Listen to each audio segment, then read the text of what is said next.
Maintenant, avec la Fashion Week de Paris, parmi les 91 défilés programmés jusqu'à la fin de la semaine, vous ne verrez sans doute pas sur le podium des femmes mesurant moins d'1,70 m. Une situation que dénonce Megan Monatus. C'est notre portrait du lundi.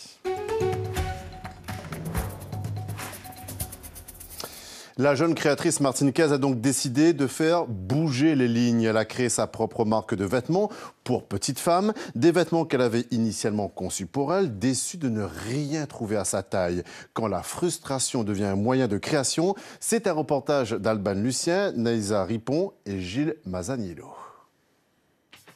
Ces jeunes femmes n'ont pas la taille mannequin, elles mesurent moins d'1,63 m, pourtant elles s'apprêtent à défiler pour cette créatrice de mode.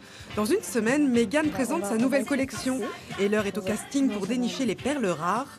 Son credo, mettre en valeur les femmes petites. Et il y en a beaucoup plus qu'on le croit. En fait, les gens pensent qu'il n'y en a pas tant que ça. Il y en a autant que des femmes enceintes.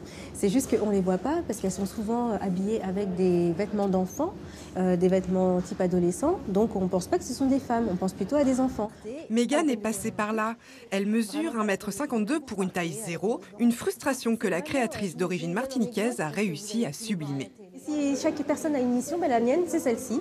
Alors peut-être que c'est à la fois de défendre la femme petite et de la rendre visible, et à la fois d'incarner ce que je veux défendre. Moi, je parle beaucoup de cette phrase de Gandhi qui m'intéresse énormément, qui est toujours dans ma tête, c'est « Soyons le changement que nous voulons voir dans le monde ». Sa persévérance, son énergie, voilà ce qui a séduit son entourage, vite embarqué dans l'aventure. Je l'ai comparé un peu à Prince. Moi, qui suis une femme du spectacle, et c'est vrai qu'elle passe pas inaperçue. Prince, c'est pour la petite taille évidemment, mais chez Megan, il y a aussi les froufrous, le velours côtelé et les couleurs pétantes. Elle s'est forgée cet univers romantique et un peu rock, tendance 18e, toute seule. Avant, elle était infographiste et à 28 ans, elle décide de changer de vie.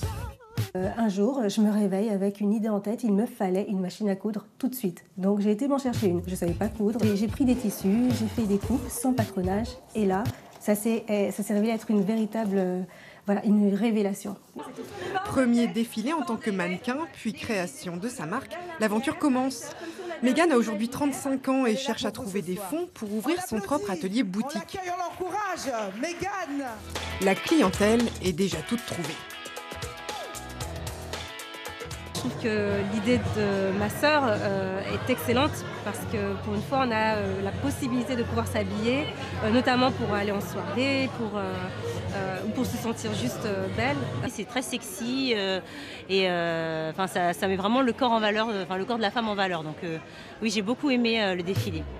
Megan a plein de projets en tête, créer sa propre agence de mannequins, défiler au Japon, et son rêve, travailler un jour avec celui qu'elle considère comme son maître, celui qui aime bousculer les codes depuis toujours, Jean-Paul Gaultier.